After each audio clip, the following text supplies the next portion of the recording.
The Flatchat podcast is sponsored by Trojan. Let's get the season underway. VRS, VA Scott. No, it's more contact. Wow, down the inside, tries got 10. No, they touch. They hold it together though. Everybody goes. Kilsell gets a storming start from the front row. Oh, hang on a minute. Who is that? Scarlet Pimpernel around the outside. Gets the inside. Hold it down to the inside. He sends one. Tries to make it. That inside. Rewind on the edge for the hairpin. Okay. Got in the room and gets the position. Well, welcome to the Flatchat podcast. Well, it's been a couple of weeks of quiet time in terms of Scops, so I myself went off and camped at McPhillamy Park for a few nights. JC, you came up for a day at Bathurst 1000. What did you think, mate? I thought that you had been going a little too hard on the hot dogs, mate, I've got to say. And the beer hat with the 2 cans of grog on each side and top of your earlobes that were hanging down with straws that were fueling the fire for you to sit there for 3 days at McPhillamy. That was good. It was good to see you and Daniel Williams and a few of the other hardcore V8 Supercars fans. I actually went there at the beginning of the year for the 12-hour, and I thought it was a lovely experience. I took my boy, my young son there. You know, there was McLarens and Ferraris. The prestige, you know, as a Formula One fan, that it was a nice atmosphere. Took my son up this year, and I was really surprised to just jump out of the bus and see 240,000 yobbos just hurling beer, bloody ride-on kegs. Oh, it was just amazing. Welcome to Bathurst, mate. Yeah. So I was initiated. It was fantastic, mate. It was really good to see you and Daniel and a few of the other boys up there. Yeah, it was great, mate. I had a really good time. Yeah, mate, I couldn't agree more. It was great to meet up with some of the guys from the Wheelie Bins crew, and also Mitchell McLeod, Wayne Pengilly, a whole bunch of boys out there. Yeah, thanks for meeting up. It was good fun. I remember it. I'm not sure if any of you guys do, but yeah, we'll look forward to the next one and seeing you guys out there then. Well, now that we've all calmed down from the absolute storm of an event, which was the Bathurst 1000, JC and I were at an impasse as to what to do for this edition of the Flatchat podcast.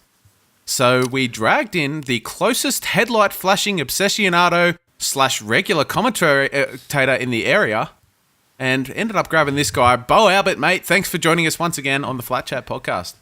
It's an absolute disgrace to be here. I hate this place. You guys suck, but I'm here anyway. I've been tied, gagged, and thrown into a van here. What do I do at this point? JC, I thought you... Well, the thing is, at the 12-hour, it was so prestigious. I got a few gift bags, and one of them was a Revlon goodie bag, and that's why Beau has joined us, because I enticed him with the, you know, what is it, eyeliner, mascara. You got to get the blush in there. It's the whole package. That's, you know that Revlon's not Maybelline? Not that I'm a makeup expert, but Beau was talking about it earlier. Cassie, you're talking in a bit of detail here, mate. Is there anything you want to confess? Are those really your eyelashes? Like, what's going on here? What we'll do is we'll post that photo of myself with my beautiful hat on the Flatchat podcast Facebook page, and you guys can see which brand of mascara I am really wearing. Well, I think that you had the mascara dripping down like panda eyes after Chaz Mostert didn't really do too well, though. So, come on. And I sit here with my Cam Waters hat. Wow, yeah, exactly. How's that wall feel? Jeez. Yeah. We'll get that into you, Cameron Waters and Beau Albert. So later on the show, we're going to fill the void of a quiet week in Scops. We've actually managed to get Josh Rogers to join us for a bit of a gander. So, but I think prior to getting him on, I think we need to talk about the upcoming round of Scops. We have one of the biggest rounds of the year. Post Bathurst, Montreal, we have another enduro. Guys, who do you reckon is going to take this one out? We've had some the last race was probably the best enduro I've ever seen in Scops. Yes. You know, and and we had Trick on last week to wrap it up. JC, I know that you're a big Trick fan, mate. How do you think they're going to go? Oh, well, yeah, for sure. We all are Trick fans. We're fans of so many. I mean, look, I've got to say this. There's no favoritism. It's just that any time we come across any of you boys out there, drivers and teams, it's just, you know, get along with everyone that we can, and the Trick Boys are no exception. They're just really good guys, and obviously bringing home the bacon at Bathurst, you can't really go past that, and kind of play it up as much as you can because it's an amazing feat. So. Hey, look, towards Montreal, I don't know. Ross said that it was one of his bogey tracks, but look, he's also said that about a few other tracks that he's gone really well at too. So I don't know. I mean, I've seen Phil Cell go extremely well at Montreal. Like any other track, really, he can go pretty well. Rogers is in the mix too. He seemed pretty amped up and ready to do the Montreal round. I can't call it. I can't say who's going to win at all. I don't really have a favourite. Well, I don't know. That remains that. I mean, you definitely called it at Bathurst with about 40 laps to go. Yeah, I got the crystal ball out, but that doesn't see that far in the future. Sorry, Kessie. I'll have to wait till Sunday evening. 40 laps to go? Yeah. Keep an eye out on the chat. Beau, mate, have you got a favourite? Is there maybe someone sneaking up on the Enduro title, like, I don't know, a ERT car? Well, ERT, if they continue their form, then they're guaranteed to win. They've had a third, they've had a second. There's only one way forward for them, and that is that top step of the podium if they can play it safe against the safety cars, safe in traffic. Even in car-to-car combat, we've seen, at Bathurst, that was, Phil Cell dominated that one. Rogers was always in the mix as well. Made contact and it's all over, so who's my bet for the win? I'm not much of a betting man, but one team I wouldn't mind keeping circled in my form guide is Wayne Burke and Dean O'Brien. We've seen when they have put in the effort so far this season, they're capable of great results. Burke obviously got that main win at Interlagos. I would definitely be highlighting those guys. That's a really good call. I mean, Wayne Burke is probably one of the form drivers in Scops. He's definitely the fastest rising driver. Not that he hasn't been on pace previous years, but this is the first time where he's really shown the fact that he can win races on a regular basis, and he's showing that in the official series as well, with consistent top 5 performances. So... I mean, that's definitely a good call. I did pick ERT to win the Endurance Championship, so they're the ones I'm backing for the win. Even if myself and Gene Fitties have a bit of a run. I don't think we'll be anywhere near the pointing end there, but look, yeah, ERT's my pick. There's a lot of, I mean, we mentioned Rogers out there. I mean, Maloney, we often take away from the ability of Jake Maloney. He's an amazing driver in his own right. For a lot of last Scops season, he was winning the championship. We tend to forget that because we get caught up with the Phil Cells and the Ethan Grigolts and of this year, and this year with Forzen and Arby coming in there as well. But I mean, there's so much that can happen at this track. We've got the famous Wall of Champions. There's a lot of overtaking spots. I personally really like driving around this circuit, and I'm really looking forward to seeing what happens. Yeah, sure. And Chris, you mentioned about the ERT being your favourite. I have to kind of maybe jump in and go over my little spiel about who's going to do well, because if you think about the track, it's always been such a fuel-hungry track. It's all about power, and fuel saving and being consistent with your fuel and your stops and everything is probably one of the big factors at this race, like it is at any other races, but this one particularly. And you can't really go past the ERT car of Ian Ford and particularly Ethan Grigolt with the fuel saving, also with Rizzo too. So maybe it might end up like the end of the Bathurst race with those two cars, a trick in the ART machine. I'm kind of put my little prediction in on that happening, the last kind of stint with those two in the mix with Phil Cell and Rogers, or maybe that big 4-way battle. How about that? That'd be fantastic. That's very possible at that track for sure. I mean, I've been involved in some races where I think the top 10 have been separated by about 10 seconds. And that's pretty amazing when you consider how many cars are on the track and how long.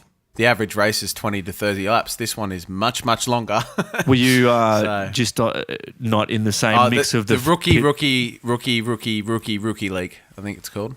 Oh, no, I thought it might have been a higher stakes Scops round where your pit strategy was a little bit out and you were stuck in the front, and that's why there was a really small gap because they were riding the Cassie train all the way to wait till your pit stopped. Yeah, I was afraid of going down a lot. They didn't have any flashing headlights, Beau. They would have been flashing all over the place. Yeah, that's something iRacing have definitely got to fix. Hey, I reckon every car should have the ability to flash the lights. Well, that's the main reason I don't drive the V8 Supercar. I was going to say. We'd have a new Scops winner. Although I don't know if Beau would win the championship. Maybe he'd win just by coming second every race because he just wants to flash the lights at people. The standings for the Endurance Championship with one race to go. You have Jared Filsell and Josh Muggleton in first position, followed by ERT, who are just 4 points behind. It is that close, ladies and gentlemen. Trick Sim Sports just 10 points behind them. And then a little down the track, you have Josh Rogers and Jake Maloney. So great job from all four of those teams. And to be honest, any of the top 8 or 9 teams can win this Endurance Championship. So good luck to everyone out there. And we look forward to watching you race.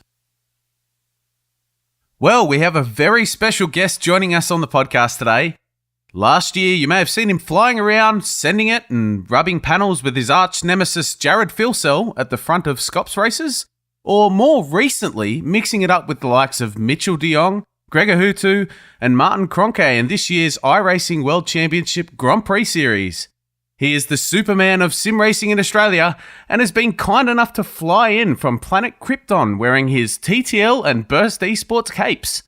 Josh Rogers, thanks very much for flying into the studio. How was your trip, mate? Thanks, boys. It was it was a bit of a rough one, but I'm here. Having to navigate the solar system must be pretty hard, but thanks for coming on. Yeah, no worries. My pleasure. Well, we tried to have Batman on, but I'm sure he's pretty jealous that you got the call up and not him.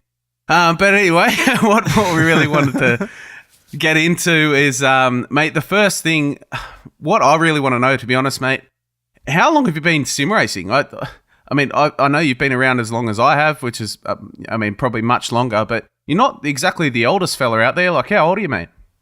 So I'm 18. What? 18? No way. When I was in 2014. But in terms of sim racing, I guess I've probably been doing it for 6-7 years maybe or so. Not online, just bumming around in some of the Codemasters games and stuff. But first online started sim racing in 2014 with iRacing, which was definitely a step outside of what I'd been used to, and I was pretty terrible, but here we are. So there's hope for people like me and Norrie and JC out there. No, there isn't. Really. That is unacceptable. Being that young and that good, unacceptable. Yeah, I didn't even know what sim racing was when I was 18. Far out. Well, you do come from karts though, right? So maybe, is that a pretty smooth transition? Or, okay, is that even a transition? Is it a tool, I guess, that you... I'm just completely theorising on your entire life journey here, but let me just go ahead and try it. I'll just try it. Take us on this quest, JC. You're obviously a go-karter. You probably started when you were a kid. Again, all theories. Correct me if I'm wrong. Yeah, cool. Right, and then so you find something like Codemasters, a little bit of fun, have fun on the PS3 or whatever it is. And then you find iRacing and you see that there's actually like real-world drivers on there. It's really competitive and the series takes quite a bit of skill. Like, did that transition there to become actually serious at iRacing and the competitive environment we have? Like, is that something that was really born out of karts, or is it like, do you consider yourself a gamer, or is it like really something integrated into your real world racing as well, iRacing? No, I think I wouldn't say I definitely started out as a gamer. No, just coming from the karting background, I'd always had an interest in motorsports. And obviously, playing around on those games was good fun. And then a few mates got me into iRacing, and honestly, it was just for fun at the beginning. iRacing initially really was just for a bit of fun with a few mates. Getting into it, couldn't even drive an MX-5 in a straight line, really. It was quite terrible. But, at the end of the day, karting did have a little bit of an effect on that, I guess. Just having the general conception of taking a corner at a race line and braking and acceleration, all those sorts of things. But I think the biggest area where that kind of, accelerated the progress was in terms of racecraft. And they still work hand in hand, to be honest. Driving the cars and such in iRacing compared to karting, there's really little to no correlation. But in terms of the racecraft, for sure, setting people up for moves, working on your mental strength, all sorts of things like that. Definitely. How long would you say it took for you to get to like this level where you can jump into a race and pretty confidently put it on the podium? Honestly, probably did take a good couple of years, 2.5 years or so, of really grinding it out. I didn't really see big gains until actually I joined TTL at the end of 2015.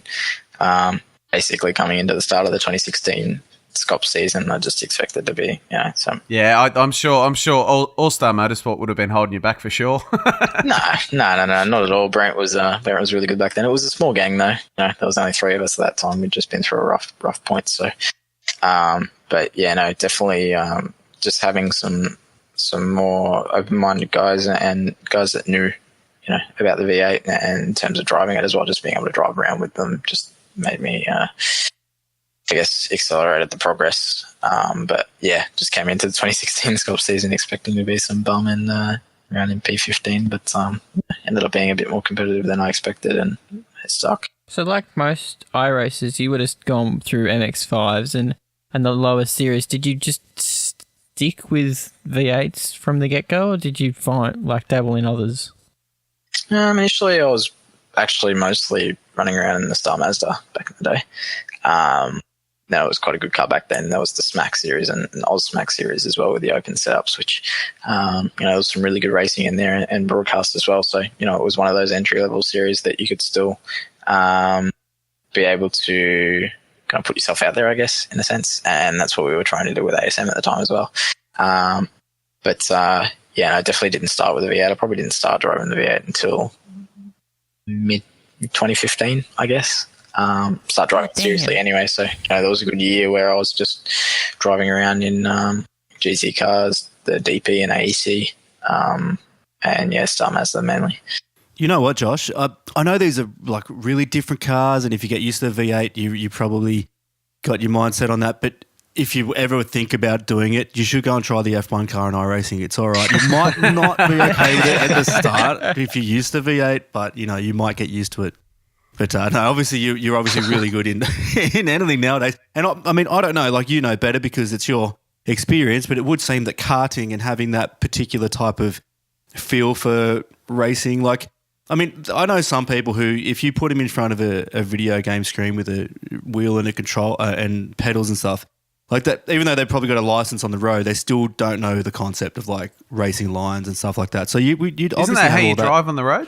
That's how I drive. I mean, on the it road. is. It's how I walk around a shopping centre. Exactly. I was going to say, the trolleys around the supermarket, straight exactly. up Apex. Yeah. I think every racer or iRacer, any racer, to be honest, just takes the Apex at every corner they can. Real world supermarket, in the traffic, walking through life. That's why Beau always walks around with a couple of torches so he can just flash people as he's walking past. Yeah. Hashtag Spa 24 hour. Yeah. Hashtag Spa 24 hour in Westfield. Move, I'm flashing. Wow, Norrie. That's a different conversation. Yeah, next you have Beau with eyeliner flashing. Jeez, what's going on? Ultra C Sports. Sorry, Beau. I'm just sitting in the back here and getting absolutely grilled. I'm now getting police charges by flashing in Westfield. What's going on here? Security, Steve. There's a man wearing eyeliner and flashing little kids. Wow. Because you're worth it. Dum. Smashed it. Hey, so let's get back to Josh. You know how you were saying about the karting thing, and I don't want to stick on this at all. And, asking people about this kind of stuff, which is the topic of how to go fast. And you're obviously involved with the TTL Esports Driver Academy, which has helped out teams like Redback Racing and numerous other single drivers. And it's really showed. We've got reports from heaps of different guys who have gained so much. When I say gain, they're like gaining seconds a lap at particular tracks with your help and the guys who are working with you. But when it comes to driving the V8 specifically, or even on any car in the sim, when you come from something like go-karts and you come in and you kind of know what you're doing with your feet and your hands, and you say that, the V8's really not anything like anything in a kart, but you still had to work out how to go fast in it. And I'm wondering, the short amount of time, like 2 years to go from jumping on iRacing to then becoming pretty damn competitive in one of the most competitive series in the world in iRacing, in Scops. What did you work on? How did you know that, I've got to work on this and this and this to get fast? Like, can you explain that process a little bit without giving away too many secrets? Obviously, or give away all the secrets you can. Yeah, Give away the secrets, and we just won't publish them. I mean, I could do that, but I won't. Thank you in advance. You have to pay for the subscription to TTL Esports Driver Academy, Nori, first. Yes, of course. But I'm poor. I don't have that money. in terms Sorry, of Josh. in terms of initially, it was probably mostly helped to the teammates at TTL at the time. Yeah, Richard was quite strong then. He was the defending, or he's come off losing the championship, but he was the defending champion the year before. Just being able to compare data with him and just kind of seeing what I was doing differently and working on that, especially. But honestly, it's the way you approach your practice. If you approach your practice in the way that basically the way or the style that you drive at the start of the week is the same as the way it is at the end, you're obviously not going to improve. You have to try things. You have to push the boundaries. That's why for me, normally, in the first 2 hours of practicing at a track or an hour, I'm just running off the track everywhere because I'm testing the furthest limit, and then I'll pull it back a little bit. Because if you never reach that limit, you'll never know. So That you better sounds- off to figure that out right at the get-go, throw it off the road, on X's, whatever, and then pull it back a little bit, and then, that's your comfortable spot. That sounds very, very familiar. Yeah, we had your rival Jared Filsell say the exact same thing about practice. So. I mean, as an F1 fan, I watch the practice sessions, and I know that's really lame, but I do every now and then with the 1 a.m, free practice 2 at wherever it is. I'll watch it here and there if I'm up, and they do the same thing. Lewis Hamilton, Sebastian Vettel, they'll definitely lock up plenty of times into, say, a tight corner, or they'll run wide all the time. But then when it comes to quality in the race, they're faultless, so it makes sense. So that's pretty good advice, because a lot of guys do kind of just run around and mill around in the same style that they would for, the last year even, not trying anything new. So that's a pretty good bit of advice, mate. Yeah, the only difference is, I guess, with real F1 as well is the fact that, they don't have any number of cars to go through. So, they'll be pushing the boundaries a bit, but they, being professional drivers, they know where their limit is in the car and they know how hard they can push it.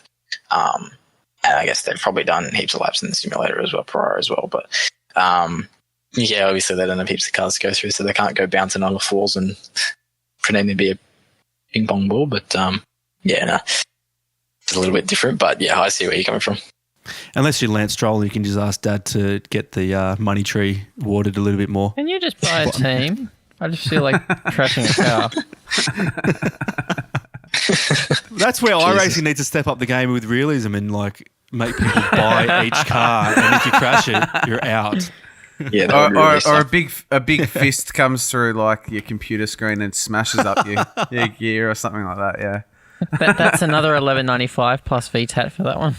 maybe just a 99.99% discount off the retail of the car, though. That'd be good.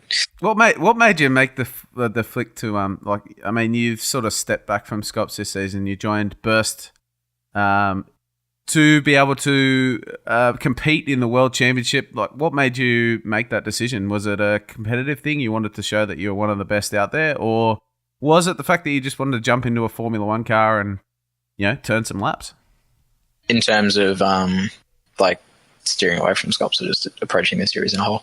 Oh, both, mate. Whether you were over Scops or whether you were really just trying to get into the World Championship and get your name out there. Honestly, I think coming off the GT series last year, I wasn't the best of series we had, but I really just want to try something different, and I felt like in myself that it was, if I put enough time into it, it was something that I could do. I could qualify, or at least give it a crack. At the end of the day, I'm grateful I did that. I think the series is, even though it is has been a little bit quiet as of late, it's still a great series with great racing, and really, it's the best guys that you can race against. And what better way to try to improve yourself than do that? But I think it was just a bit more of trying to approach something new, and a new challenge, I guess, try and mix it up a little bit. So maybe when you're actually racing, do you get the same feeling from racing a Formula One car, in the World Championship, as you do as Scops in relation to the competitiveness of the series? Do you, when you're battling with, say, Jared Filsell and, I don't know, Madison Down, a couple of other big names out there, compared to, say, battling with Kroenke, Hutu, like all those, the big legends in the sport of iRacing. Like, do you get the same feeling when you're battling, or do you have the same sort of confidence, or? Honestly, I'll be honest. It is different. I don't know. It's not that the feeling from Scops isn't great, because it is.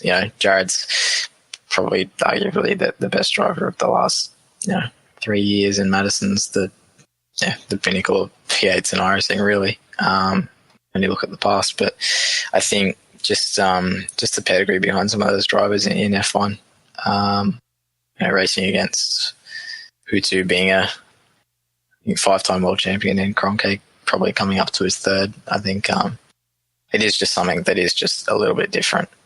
Same with GT, racing against those guys that are incredibly competitive. Not saying that Jared and Madison aren't, because they definitely are. It's a different sort of feeling for sure. And is that weird for you to be going from, obviously you're used to, in the Scops racing a lot of the Australian teams. Is that weird transitioning to all of a sudden having a Coanda car behind you who are known as arguably one of the greatest teams in sim racing? Is it weird, having Martin Kroenke on your Delta, who has such a history at the moment, Gregor Hutu, who is arguably the greatest sim racer of all time? Is that a bit of a weird thing? Is there a bit of pressure on you to perform against those kind of guys? There's no pressure from outside sources, but there's certainly pressure from myself. I'm the kind of person to really put a lot of pressure on myself, probably too much at times. Sometimes I can force myself to crack. But it is definitely an odd feeling. I think I'll get used to it eventually, hopefully. But fingers crossed we can stay there to be able to get the opportunity to get used to it. But I think I think a lot of pros out there would say that nerves are a good thing. But in the case of your first Pro Series race, I'm not sure whether it was a good thing. Do you remember what happened there, mate? What race? It didn't exist. So are we going into why? Yeah. I mean, we can go into why. So basically, finished the first quali session. I was pretty excited. Obviously it wasn't my greatest performance in qualifying, but I was still excited nonetheless. Talking to the guys as they were watching the broadcast, running through the results and such, just went and jumped into a practice session straight away, started doing race laps, and then all of a sudden I see everyone leaving the session. I think, oh, yep, shit, I've missed the sign up. So that was a tough pill to swallow, but I'm probably one of the first people to sign up to the races now, so that's never happening again. But just shows that it can happen to any of us, and just having a little bit more focus in the important times leading up to a race is a good thing. Well, I'll tell you what, it confused us. We were, and I remember at least me and JC were sitting in Discord, and JC said, hey, let's watch the Pro Series. I think Rogers is racing. I'm like, yeah, cool. Where did he qualify? Oh, he qualified here. Oh, yeah, cool. No worries. Jumped in. Where's Rogers? So even we were really like disappointed. Dumbfounded. Yeah. There's a few of us actually waiting to watch. Like, you got a pretty big following from our circle, I guess. I mean, we know quite a lot of guys that'll jump off whatever they're doing at, whatever godly hour it is in the morning for Europeans, 1 a.m, whatever. Listen to Sperry, get on the mic, and look out for that burst esport car of yours, and see how you're going. Like, we definitely follow what you do over there. And obviously the field, like you just said, Beau, like Gregor Hutu, like for me, being a little bit older, like the old school Gran Turismo kind of thing, TRL was like amazing to me. Like Coanda, obviously at the same time, Mitchell de Jong, like real world racer. These guys are like absolute legends. Then you mentioned about, Phil Cell and Madison, like our podcast, our whole environment, iRacing Down Under, it's all about Scops. And we feel like we've got probably one of the most highest dramatized series, I'd say, like Scops from a spectator's point of view. Don't get me wrong, the World Championship Grand Prix series is absolutely the pinnacle for sure. But do you have anything to comment on with the kind of just the craziness that happens in these Scops races? Like for sure, that Imola race between you and Phil Cell and Grig Galt behind. I mean, I've seen heaps of the Grand Prix series races and they're fantastic, but I haven't seen one like, say, Imola or even like your run at Bathurst last year. How do you compare? Like, I think when Chris was asking about the different types of racing, do you feel like you can just kind of let loose, get your teeth out more in a Scops race as opposed to those Grand Prix series races? Yeah, you certainly can. I think in terms of the F1 races, it's very much more about pacing yourself.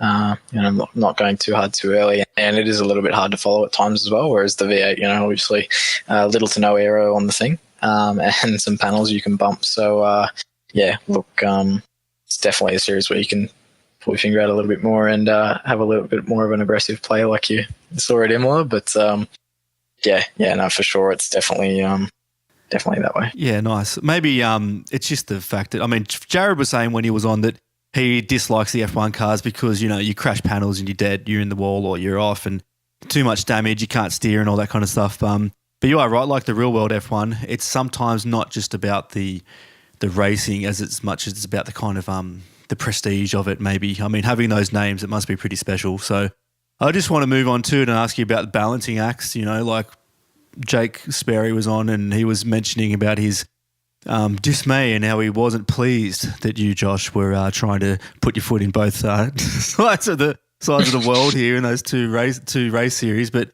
how are you finding that, mate? Obviously not running full-time in Scops, but you are here for the Enduros. What's it come down to? Is it practice time? Is it focus? Could you try and do them both at the same time?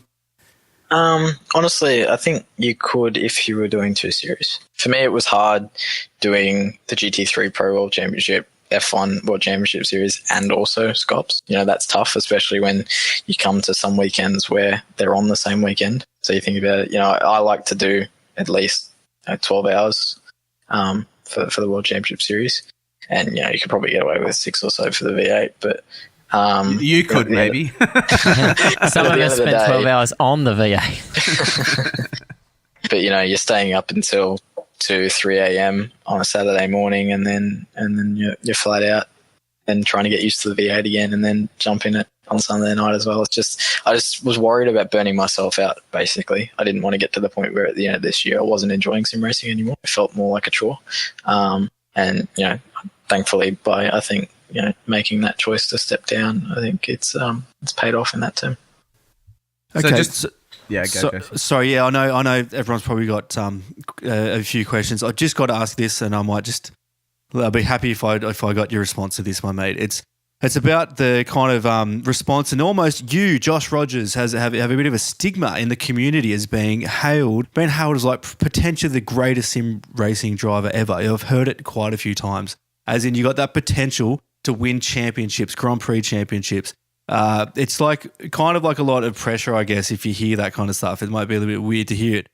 This time that you say you nearly got burned out and there's so many series, it's sim racing at the end of the day. There's no racing contracts here. There's like a little bit of stuff going on, obviously, with the future growing of esports and sim racing. What drives you to do this? I can understand that karting and you can get into real race series from there. It's like a lifestyle career.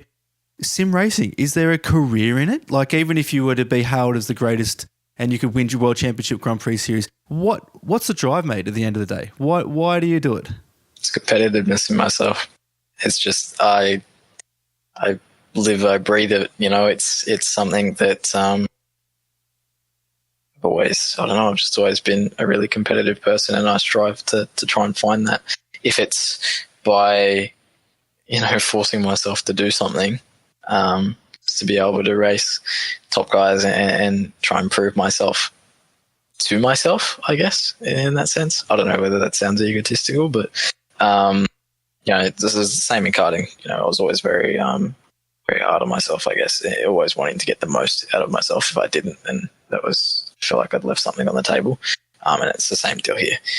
I think at the moment there isn't probably a future in sim racing, but I like to think that there could be in the future in terms of just something, whether it becomes a small esport or something that's large. It just needs the right backing and the right support and motivation and dedication from all these big organizations to try and get together and lift it up as a whole. And ultimately, I think that's something that's sort of happening at the moment. Just all needs to kind of come together the right way at the right time. The competitive side is what you want to do, and I guess there's nothing wrong with seeing your name at the top. And when you're consistently there, except when it's Max Bance, a bit. Shut up. When there's a bit more. Not his only win ever, and it wasn't a real win. It didn't fucking count. Speaking to JT's point, where if you're on the generational cusp, I'm tipping Josh Rogers to be the first world champion when this thing does take off. Well, I was going to say to him, so Doing it if now. the VSR Showdown ever makes it up to Queensland, mate, you're going to make your way down to probably Brisbane. It's only a 10-hour drive, mate. You'd be right. You're going to make compete in it? Because, mate, I reckon I'd like your chances in one of those events.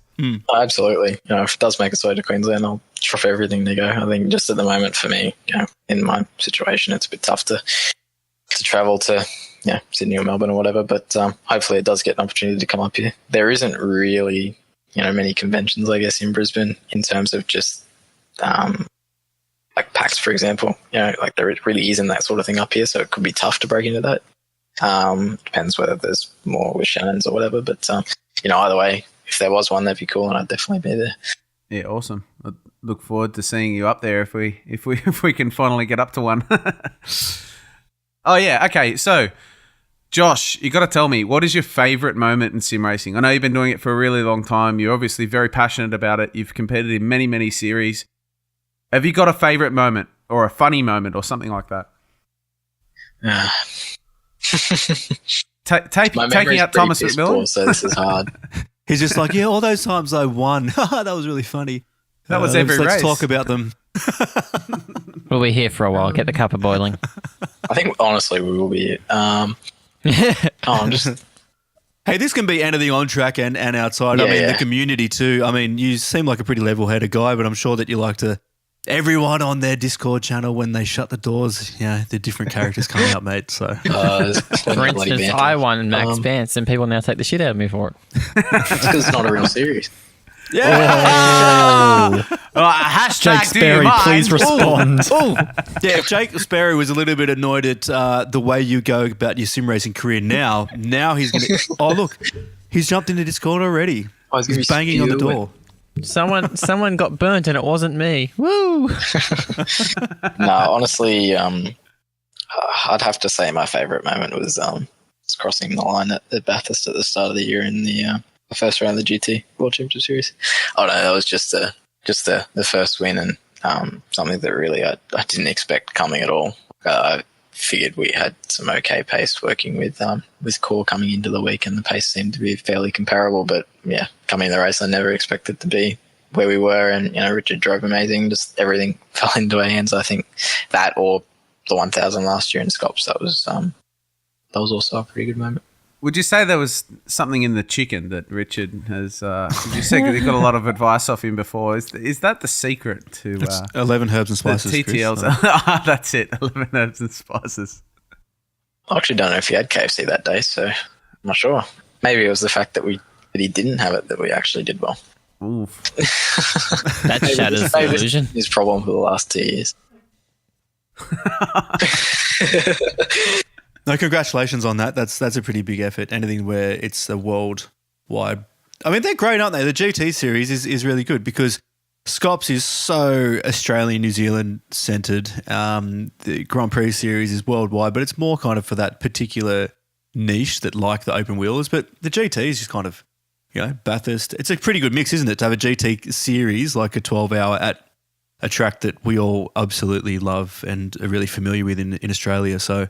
yeah, that must have felt pretty proud, mate, I reckon. Finished that one well. No, it is. And, the crossover as well is not too bad between the V8 and the GT3 car. If you're in the V8 and you're doing well in the V8, you could easily, if you put the time and effort into it, you can jump over to the GT3 car. It's got a bit more grip. The weight transfer, the way you treat the brakes, all sorts of things is a little bit, it's just a little bit easier. I think maybe the brake release is a little bit tougher, but... in terms of your traction control and all sorts of things and downforce to help you out. So, you go to the same tracks that the V8 goes to and you find you'll almost just be driving the same car, imagining the V8's in 10 degrees colder weather or something. Yeah, it's good. So, Beau Albert, that makes me think, if what Josh is saying is true, why aren't you in Scops, sir? Did you watch the 2017 Scops 1000? There may have been a 20-car pile-up. I may have caused it. Okay. It's good we got that cleared up. Yeah, look, Michael Cracknell, if you want your car back, not happening. Oh, wow. Yeah, right. And the worst thing was I managed to park in front of my teammate as well, but fortunately didn't crash into Rogers, so at least I can cross that off my bucket list. Oh yeah, I'm trying to remember what actually happened. That was turn 2 and just lit it up on the curb on the outside and you self-spin? yeah. Oh, yeah. self-spin. Yeah. I remember this now. By myself. It's all flooding back. And Beau, you said 2017. So which one of the 17 teams were you driving for that year, mate? Hashtag Floozy Team Swapper. What? Oh, wow. Wow. That was, I think he was driving for Evolution Racing Team. Do. Oh, wait, no, that's not. No, sorry, that's wrong. Not work. Sorry. No robots there. That's the new one. Oh, okay. Yeah. Was Sorry. there flashing headlights there? Of course there was. The flashing all headlights started. follow. Yeah, the flashing headlights follow Beau, no matter what. At Westfield.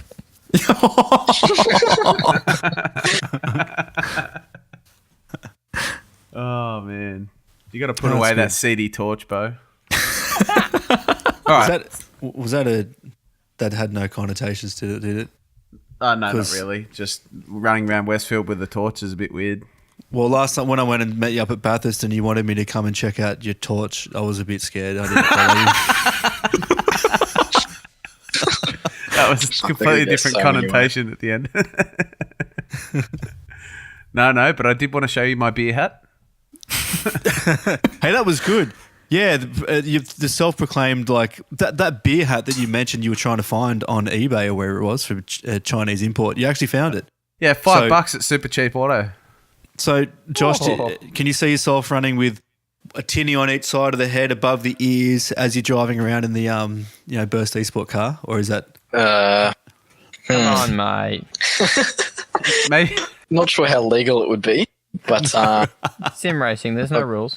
I wouldn't say I'm a Cassie, so probably not. I was going to Yeah. say, well, yeah, but think about 6 years ago when Mitchell McLeod was one of the best sim racers in the world, and now if you look at him, I'm pretty sure he's got that. I did meet up with him at Bathurst, and there was many tins had. There's always many tins had with me. All right, so before you go, Josh, have you got any? Did you want to thank any of your sponsors from, say, TTL or Burst there, mate? Yeah, so obviously, massive thanks to TTL for their support of me and what I've been trying and wanting to do. Hyperstimulator, Down Under Graphics, doing a great job on all our dirt stuff, which is quite cool. Also, the TTL Esports Driver Academy. Unfortunately, Richard hasn't been able to do too much with that lately due to work, but still going strong. Yeah, did you Oh, want yes. did you want to Burkett Burkett and and Brady's Brady's Hipster Barista and thing? Salon, I believe it's called. Oh, Jesus Alan, I thought Christ. it was a barber. Are they No, upgraded? it's just Joey. Yeah, they changed their name. Oh, wow. Yeah, Oh, wow. you've had a couple of weeks off, and they changed their name I in the middle missed of it it. all. Yeah. They've changed to even tighter jeans as well. Oh, no. It was already off-putting enough. Yeah, so just big thanks to the guys at TTL for always supporting me in what I've been wanting to do. Hyperstimulator, TTL Esports Driver Academy, JF Race Art, Asher Racing, Down Under Graphics as well. I don't believe those guys are around anymore, but Curse Design Lab for our V8 liveries. They always look schmick. Yeah, thanks for having me on the podcast, guys. It's been good. No probs. Thanks for coming on. Well, thanks, Josh, for joining us, mate. Really appreciate you coming in. It was great to have a guy of Josh's caliber on the show. I know we've had some other pretty big drivers out there on the show with Jared Filsell and Jake Burton of the likes, but having Josh on, the real really repping Australia at the moment in the World Championship Series, and he comes across. But it's good to see him come back every now and again for some Scops races, and it was really the first long conversation I've ever had with him, JC. Yeah, same here. I have never met Josh until this interview, so it was nice to do so. And yeah, good on him for taking on the mammoth task of all these different series, and he's doing quite well, irrespective of what one Mr. Jake Sperry might say. I think that Josh is doing a fantastic job. he's young and he's got the drive, the determination, the competitiveness, like he said, to go for it. So why not? Why not? And we'll definitely be watching and cheering him on. So, yeah, good stuff, Josh, and thanks for coming on again. Well, I think that brings the show to a close. And thank you for joining us. Make sure you check us out. Wait for the weekly catch-up every single Tuesday night. Just before the development series, we'll be releasing a weekly review with myself and JC. Beau, also, thanks for joining us on the podcast once again. I'm hoping the Altus mothership is here to pick you up. Is that the noise I can hear outside, mate? That's actually my mum's car. It's got a bit of an issue with the alternator. It's just, look, it's nasty. We're going to the mechanic next week. Just don't worry about it. I think you might need to go see Mr. Daniel Williams or Jamie McKnight at West End Mazda then. Oh, dear, Cassie. What a plug. How do we make that sound like we're not being sponsored by West End Mazda? Yeah, I know. We're not. I swear to God, we're not being sponsored We're not. by West Obviously, End we're Mazda. not. We're not. Contact us, Jamie, anytime you want. But we're not. Yeah, We're not. yeah, we're not. But yeah, just hit us up. Yeah. Now give us a like on Facebook, everyone, and make sure to check out the rest of our socials. Thanks. That's it for this week's Flatchat podcast V8 Scops edition. If you like the show, you can find all our social links in the description below. Subscribe to us on YouTube, like us on Facebook and Twitter, and share it with your friends. Remember, folks, less brake, more throttle, and above all else, don't pleb it.